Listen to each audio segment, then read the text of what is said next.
नमस्कार विद्यार्थी मित्रांनो, आपण या मायक्रोसॉफ्टचे ओळख व त्याचे संघटन हे प्रकरण पाहत आहोत. त्याच्यातला तिसरा भाग आता आपण पाहत आहोत. तिसऱ्या भागामध्ये आपण IC 500 म्हणजे आर्किटेक्चरचा जो उरलेला भाग आहे तो आपण पाहत आहोत. दुसऱ्या भागामध्ये आपण पाहिलं IC 85 ही मायक्रोसॉफ्टची 8 बिट IC आहे. याचे 4 भाग राहतात हे आपण पाहिले. रजिस्टर युनिट, पहिला अर्थमॅटिक व लॉजिक भाग की याच्यामध्ये ALU वगैरे राहतात. त्याच्यानंतर दुसरा भाग आपण पाहिला रजिस्टर भाग, की तात्पुरते रजिस्टर वगैरे. आपण त्या दुसऱ्या भागामध्ये आपण IC 85 ची ही आकृती पाहिली होती. याच्याबद्दलचीच आपल्याला माहिती पूर्णपणे आपली चालू आहे की हे IC 85 आर्किटेक्चरची महत्वाची ठोकळाकृती आहे. दिसायला थोडीशी अवघड दिसत असेल ही आकृती, परंतु याच्यामध्ये ही जर समजून घेतली तर एकदम सोपी आहे. हे आपल्याला समजून घ्यायचाच आपल्याला प्रयत्न करायचा आहे. याच्यामध्ये जो तिसरा भाग आहे तो इंटरप्ट. इंटरप्ट म्हणजे काय की एखादं तुम्ही काम करत आहात मायक्रोसॉफ्टवर आणि अचानक दुसरं एखादं अति महत्वाचं काम आलं तर तो आपल्याला सूचना देतो की तुमचं ते काम थांबवा आणि हे काम करा.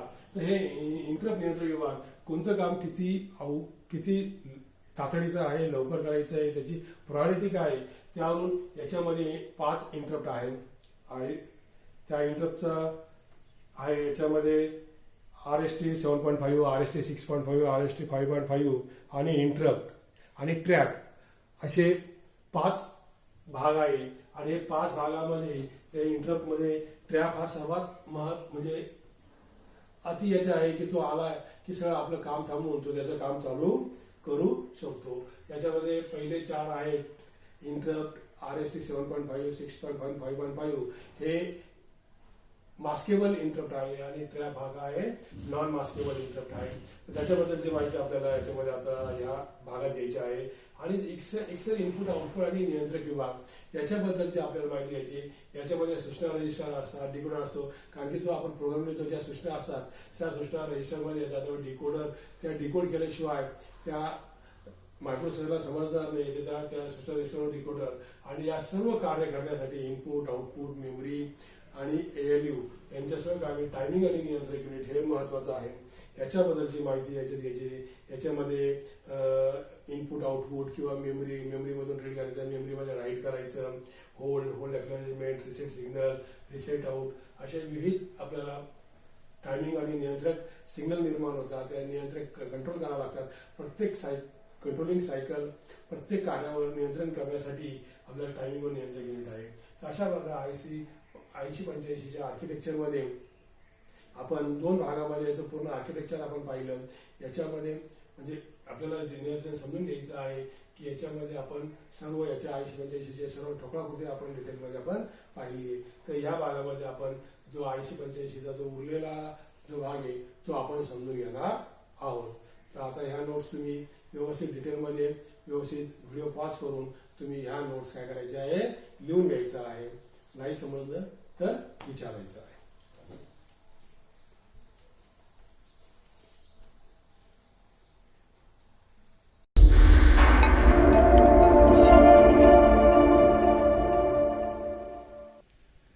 नमस्कार विद्यार्थी मित्रो, आपण मागच्या पिरियडला या 80-85 मधल्या बहुतेक ब्लॉकचं कार्य पाहून घेतलेलं आहे.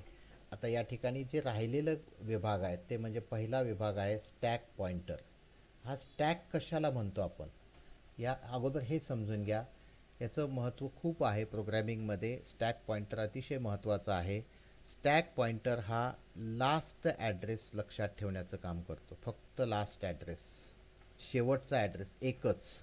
आपण माहिती मेमरीमध्ये स्टोअर करत असताना आपल्याला जेव्हा पाहिजे स्टोअर करताना आपण काय करतो तर माहिती मेमरीमध्ये स्टोअर करताना आपण 3 पद्धतीनं करत असतो.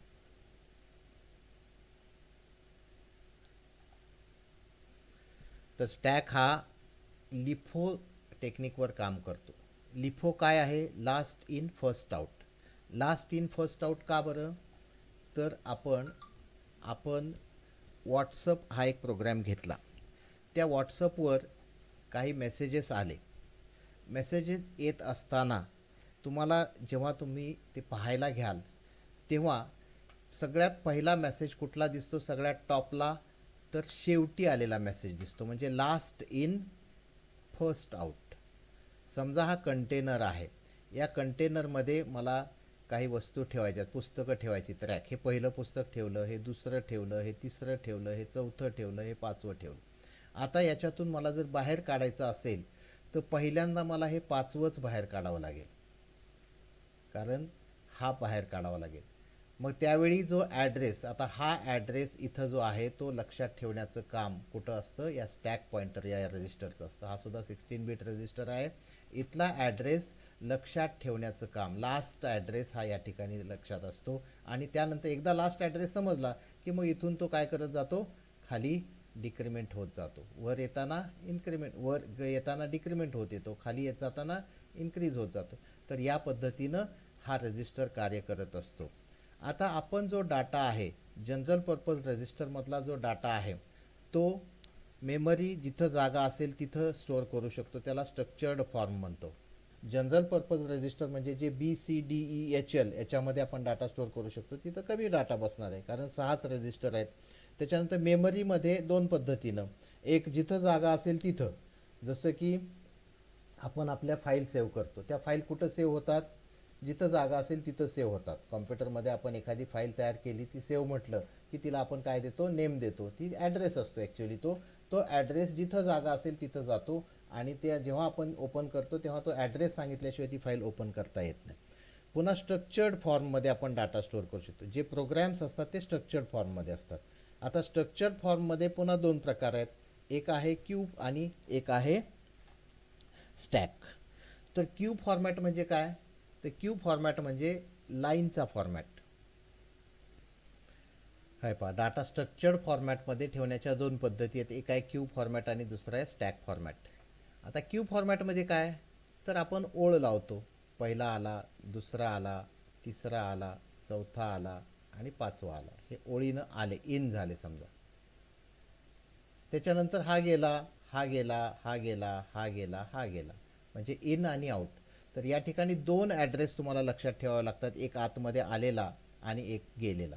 म्हणजे इन आणि आउट अशा दोन ॲड्रेसची तुम्हाला लक्षात ठेवण्याची आवश्यकता असते, इन आणि आउट.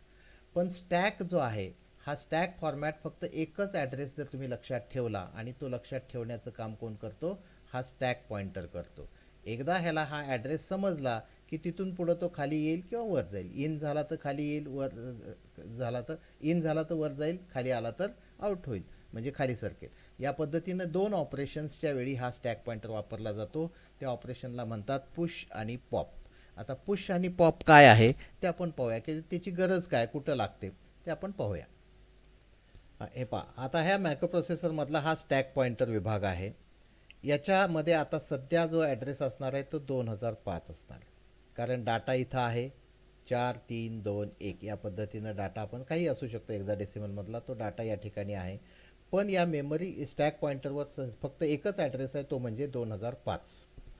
आता जेव्हा पुश ऑपरेशन करत असतो, पुश ऑपरेशन करतो म्हणजे काय करतो, डाटा मेमरीमध्ये ठेवला जात असतो, म्हणजे बाहेरचा डाटा इथं येत असतो. त्यावेळेस आता तो येणार कुठं, खाली येणार आहे का इथं येणार आहे, तो डाटा इथं येणार आहे. तर इथं जेव्हा डाटा येतो तेव्हा या ठिकाणी काय होणार आहे, 2004. म्हणजे काय झालं, आता यावेळी स्टॅकला काय लक्षात ठेवावं लागेल, हा लक्षात ठेवा. जेव्हा पुश ऑपरेशन आपण करतो तेव्हा बाहेरचा डाटा आला, बाहेरचा डाटा जो काय असेल तो आल्यानंतर हा त्याला लक्षात ठेवायचा आहे ॲड्रेस. त्यामुळं काय झालं, आता या ठिकाणी बघा 2005 वरून 2004 झाला ॲड्रेस, म्हणजेच काय झालं, डिक्रिमेंट झालं. जेव्हा पुश ऑपरेशन होत असतं तेव्हा स्टॅक पॉइंटरचा ॲड्रेस काय होत असतो, डिक्रीज होत असतो, म्हणजे उतरत असतो, कमी कमी होत येतो. कारण आपण डाटा कुठं ठेवणार आहे, वर ठेवणार आहे, आपण खाली डाटा ठेवू शकत नाही. आता स्टॅकच्या पद्धतीनं डाटा ठेवायचा असेल, पुन्हा आणखीन एका इनपुट आलं ते ह्याच्यावरच ठेवावं लागणार 6व्या नंबरला. त्यावेळी की इथं काय येणार, 2003. तर अशा पद्धतीनं आपण कालचं काय, व्हॉट्सअपचं उदाहरण सांगितलं, ईमेलचं उदाहरण सांगितलं, मेसेजचं उदाहरण सांगितलं तुम्हाला. तर त्या ठिकाणी काय होतं की जेव्हा एखादा ईमेल येतो किंवा एखादा व्हॉट्सअपचा मेसेज येतो त्यावेळेस करंट मेसेज हा वर असतो, करंट मेसेज हा वर असतो आणि कालचा, परवाचा, त्या परवाचा हे जसजसे खाली जात असतात, मग त्यानुसार स्टोअर होत असतात. तर अशा पद्धतीनं स्टॅक पॉइंटर काय करतो, हा एकच ॲड्रेस लक्षात ठेवतो जो करंट आहे. एकदा करंट लक्षात आला, इथं आलं की त्यानंतर मग खाली इन्क्रिमेंट होत खाली सरकता येतं, डिक्रिमेंट होऊन वर सरकता येतं. तर अशा पद्धतीनं.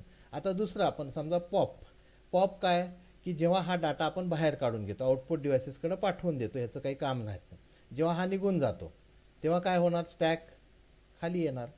दुसरा निघून गेला तेव्हा काय स्टॅक होणार, खाली येणार. हाही निघून गेला तेव्हा स्टॅक काय येणार, इथं येणार. तर या पद्धतीनं अशा वेळेस काय होत असतं, स्टॅक पॉइंटर हा नेहमी एकच ॲड्रेस लक्षात ठेवतो. आता उदाहरणार्थ ह्याचं फंक्शन जर तुम्हाला सांगायचं झालं, की आपण एखादं कार्य करतोय, कॉम्प्युटरमध्ये एखादं कार्य चालू असतं आणि काही इंटरप्ट येतात. समजा हा मेन प्रोग्राम, ते आपण पुढच्या भागात सांगतो तुम्हाला डिटेलमध्ये. इंटरप्ट कंट्रोल हा पुढचा विभाग आहे 8085 मधला. इंटरप्टचा अर्थ काय, व्यत्यय. तर आपल्याला एखादं मुख्य काम करत असताना व्यत्यय येतो. हा व्यत्यय सांगून येत नाही. उदाहरणार्थ आपण कॉम्प्युटरवर प्रिंटिंगची प्रोसेस करतोय आणि प्रिंटिंगची प्रोसेस करत असताना पेपर जाम झाला किंवा शाई संपली किंवा पेपर संपला. तर अशा ज्या काही सूचना येतात, आपण गेम खेळतोय, गेम खेळता खेळता फोन आला, तर आपल्याला गेम बाजूला ठेवावी लागते, फोन आधी अटेंड करावा लागतो. फोन अटेंड केल्याशिवाय, त्याला कट केल्याशिवाय, तो उचलल्याशिवाय, ते बोलल्याशिवाय पुन्हा गेममध्ये आपण जाऊ शकत नाही. तर असे जे काही इंटरप्ट असतात, ते इंटरप्ट नियंत्रित करण्याचं काम या इंटरप्ट कंट्रोल मार्फत केलं जातं. आता आपला हा मेन प्रोग्राम चालू आहे असं आपण गृहीत धरूया, पहिली कृती चालू आहे आणि इथं आल्याबरोबर, ह्या ॲड्रेसला आल्याबरोबर इंटरप्ट सिग्नल आला. इंटरप्ट आल्यावर काय करावं लागतं, या प्रोसेसरला ह्या मेन कामापासून बाजूला जावं लागतं, थांबावं लागतं आणि ते इंटरप्ट काय सांगतोय त्यानुसार त्याच्यावर कृती करत यावी लागते. इथं आल्यानंतर आपलं ते इंटरप्टचं काम संपलं किंवा त्याच्यावर काम केलं की पुन्हा हा आपल्याला कुठं गेला पाहिजे, इथं आला पाहिजे. तर या कारण जर पुन्हा इथं गेला तर मग हा मेन प्रोग्राम परत रिपीट होईल. तर तो इथपर्यंत झालेला आहे ऑलरेडी त्याच्यावर एक्झिक्युशन. मग राहिलेलं पोर्शन इथून पुढं जाण्यासाठी हे जे काय आहे, तर इथला ॲड्रेस लक्षात ठेवण्यासाठी स्टॅक पॉइंटर वापरला जातो. तर अशा पद्धतीनं स्टॅकमध्ये पुश आणि पॉप होताना किंवा इंटरप्टच्या वेळेस त्या ठिकाणी काय केलं जातं, स्टॅक पॉइंटरवर ओन्ली वन ॲड्रेस, फक्त एकच ॲड्रेस लक्षात ठेवण्याचं काम केलं जातं. त्या पद्धतीनं डाटा स्ट्रक्चर्ड फॉर्ममध्ये ठेवणं सोपं असतं, ते बाहेर काढणं आपल्याला सहज शक्य असतं. तर म्हणून स्टॅक महत्त्वाचा आहे. तर आता हे इंटरप्ट किती प्रकारचे आहेत पहा. व्यत्यय आला, ठीक आहे. आता मी क्लास घेतोय, वर्गामध्ये एक विद्यार्थी बाहेरून आला. विद्यार्थी बाहेरून आला, त्याला आत घेताना तो विचारणार, म्हणजे तो माझं शिकवण्यामध्ये व्यत्यय झाला. मग त्याला आत घ्यायचं की थोडा वेळ तसंच थांबवायचं, हे कोण ठरवणार, प्रोसेसर ठरवणार पुन्हा.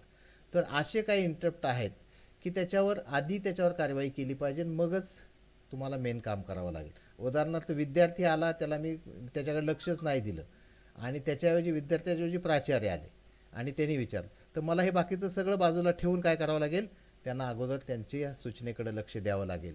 तर असे काही कंट्रोल आहेत ज्याला मास्केबल इंटरप्ट आणि नॉन मास्केबल, जे टाळताच येऊ शकत नाहीत असा जो इंटरप्ट आहे, पहिल्यांदा त्याच्यावरच कृती करावी लागते, असा इंटरप्ट म्हणजे नॉन मास्केबल इंटरप्ट, आणि तो आहे ट्रॅप. हा एकमेव नॉन मास्केबल इंटरप्ट आहे, ह्याला टाळता येत नाही. जेव्हा हा येतो तेव्हा बाकीचं सर्व कामं बाजूला ठेवावे लागतात आणि ह्यानं काय सांगितलं ते बघावं लागतं. तसेच दुसरे जे आहेत मास्केबल इंटरप्ट, हे 4 प्रकारचे आहेत, RST 7.5, 6.5, 5.5 आणि इंटर. हे जे आहेत, ह्याची प्रायोरिटी सगळ्यात जास्त आहे आणि ह्याची प्रायोरिटी सगळ्यात कमी आहे. म्हणजे हे तिन्ही प्रकारचे आले तर पहिल्यांदा ह्याला बघावं लागतं आणि शेवटी ह्याला बघावं लागतं. तर हे आपल्याला कंट्रोल करता येऊ शकतात. हे आपण पाहिजे त्यावेळी ह्याला थोडा वेळ थांबवून पुन्हा याच्यावर यांच्या म्हणण्यानुसार कृती करता येऊ शकते. आणि यातला शेवटचा भाग राहिला तो म्हणजे SI control, serial input output control. तुम्हाला माहिती आहे की इनपुट हे एकानंतर एक येतंय, आउटपुट हे एकानंतर एक जातंय, ते 1 आणि 0च्या स्वरूपात असतंय. मग ते नियंत्रित करण्याचं काम ज्या विभागामार्फत केलं जातं, कुठल्याला आत घ्यायचं, कुठल्याला बाहेर काढायचं, ते सिरियली ठरवण्याचं काम SID आणि SOD या सिग्नलमार्फत केलं जातं. तर असा हा तुमचा 8085 मायक्रोप्रोसेसर. पहा आता तुम्हाला किती टक्के समजला आहे ते तुम्ही ओळखा. मी परत एकदा सर्व मायक्रोप्रोसेसर रिवाईज करतो इन फास्ट. सुरुवात डाटा फ्लोनुसार करूया आपण. एखादं फंक्शन करण्यासाठी आपण स्टार्ट सूचना देतो. स्टार्ट सूचना देताना त्याला स्टार्टिंग ॲड्रेस द्यावा लागतो. स्टार्टिंग ॲड्रेस जेव्हा प्रोग्राम काउंटरला मिळतो तेव्हा प्रोग्राम काउंटर काय करतो, तिथून वाचन करण्यास सुरुवात करतो आणि त्याच्यानंतर पहिल्या इन्स्ट्रक्शनला त्याच्यानंतरच्या पुढच्या इन्स्ट्रक्शनला या ठिकाणी सेट करतो. हा 16 बिट रजिस्टर आहे. ह्या प्रोग्राम काउंटरला किंवा स्टॅक पॉइंटरला वाढवणे किंवा कमी करण्याचं काम ह्या इन्क्रिमेंट डिक्रिमेंट रजिस्टरनं केलं जातं. त्याच्यानंतर ॲड्रेस बस ही 16 बिटची आहे, डाटा बस ही 8 बिटची आहे. ॲड्रेससाठी 2 8 बिटच्या या ठिकाणी बफर वापरलेले आहेत. डाटासाठी एकच, कारण डाटा हा 8 बिटचाच आहे त्यामुळे एकच आहे. ॲड्रेस आणि डाटासाठी एकच कॉमन बफर वापरली. या बफरमधून डाटा येऊ शकतो, जाऊ शकतो, ॲड्रेस जाऊ शकतो म्हणून ही बफर बाय डायरेक्शनल आहे. याच्यातून फक्त ॲड्रेस जाऊ शकतो म्हणून ही युनिडायरेक्शनल आहे. आपण एखादी सूचना स्टार्ट केल्यानंतर ही योग्य त्या ॲड्रेसवरचा डाटा उचलून या बसमार्फत आणला जातो. तो डाटा आणल्यानंतर पहिल्यांदा इन्स्ट्रक्शन रजिस्टरमध्ये स्थिरावतो. त्या इन्स्ट्रक्शन रजिस्टरमधील डाटा जेव्हा डिकोडिंगसाठी इथून ते इथपर्यंत येण्याच्या कृतीला फेच असं म्हणतात. फेच नंतर डिकोडिंग होतं. या डिकोडिंगमध्ये ठराविक कोडमध्ये रूपांतर केलं जातं. ते कोड टायमिंग आणि कंट्रोल सर्किटला दिला जातो आणि आलेल्या कोडनुसार कोणत्या विभागाकडून कार्य करायचं आहे हे ठरवलं जातं. समजा अरिथमॅटिक लॉजिक ऑपरेशन असेल तर या विभागाला सूचना मिळते. हा विभाग सूचना मिळताच 2 इनपुटची पाहणी करतो. यातलं पहिलं इनपुट हे ॲक्युमुलेटरमधून येतं, दुसरं इनपुट टेम्पररी रजिस्टरमधून येतं. ह्या दोन्हीवर कृती होते आणि त्याचं उत्तर पुन्हा या बसमार्फत ॲक्युमुलेटरमध्ये स्टोअर केलं जातं. आणि त्याचवेळी उत्तराची स्थिती, त्या तयार केलेल्या उत्तराची अवस्था काय आहे हे विशिष्ट फ्लॅगच्या माध्यमातून दर्शवण्यासाठी एक रजिस्टर असतो. त्याला फ्लॅग रजिस्टर असं म्हणतात. 5 प्रकारचे फ्लॅग रजिस्टर आहेत: sign flag, carry flag, zero flag, auxiliary carry flag आणि पॅरिटी फ्लॅग. त्या फ्लॅगच्या सेट आणि रिसेटवरून आपण उत्तराची अवस्था समजून घेऊ शकतो. त्यानंतर या ठिकाणी BCDEHL आणि ॲक्युमुलेटर हे 7 रजिस्टर प्रोग्रॅमरसाठी म्हणजे आपल्यासाठी आहेत. आपण इथं माहिती ठेवू शकतो, काढू शकतो, वाचू शकतो, काही करू शकतो. आणि त्यानंतर या ठिकाणी राहिला इंटरप्ट कंट्रोल आणि स्टॅक पॉइंटर. स्टॅक पॉइंटरचं महत्त्व तुम्हाला सांगितलेलंच आहे. परत एकदा तो मुद्दा परत पहा रिवाइंड करून. आणि इन्स्ट्रक्शन कंट्रोल, जेव्हा इंटरप्ट कंट्रोल असे काही व्यत्ययाचे सिग्नल येतात तेव्हा मुख्य कार्याला थांबवण्यासाठी हा विभाग नियंत्रित करत असतो. आणि डाटा हा इनपुट आणि आउटपुट सिरियली येत असतो, तो नियंत्रित करण्याचं काम या विभागामार्फत केलं जातं. आता या ठिकाणी सर्व माहिती तुम्हाला सांगितलेली आहे. फक्त 2 विभागाचं कार्य मी सांगितलेलं नाही, 2 रजिस्टरचं कार्य सांगितलेलं नाही. आणि ते 2 रजिस्टर म्हणजेच W आणि Z. आता हे W आणि Z हे काय आहेत? हे सुद्धा टेम्पररी रजिस्टर आहेत, 8 बिटचे रजिस्टर आहेत. मग ह्यांचं कार्य काय? तर ह्यांचं कार्य आपल्यासाठी नाही. आपण या ठिकाणी माहिती ठेवू शकत नाही, वाचू शकत नाही, लिहू शकत नाही, काही करू शकत नाही. तरी पण हे टेम्पररी रजिस्टर या ठिकाणी दाखवलेले आहेत. मग ह्याचा वापर कोण करतं? तर ह्याचा वापर मायक्रो प्रोसेसर करतो, स्वतःसाठी करतो. जेव्हा त्याला स्वतःचा काही डाटा तात्पुरत्या स्वरूपात ठेवायचा असतो तेव्हा तो या 2 रजिस्टरचा वापर करतो. त्याला W आणि Z टेम्पररी रजिस्टर या नावाने ओळखले जातात. मग इथं DEHL असताना हे बाकीचे कशासाठी, याच्यात का ठेवू शकत? तर हे रजिस्टर हे आपल्यासाठी दिलेले आहेत, म्हणजे प्रोग्रॅमरसाठी दिलेले आहेत, हक्काचे आहेत. प्रोग्रॅमर पाहिजे त्यावेळी डाटा ठेवू शकतो, हक्कानं काढू शकतो. ह्यानं ठेवलेला असेल तर त्याला काढता येणार आहे का?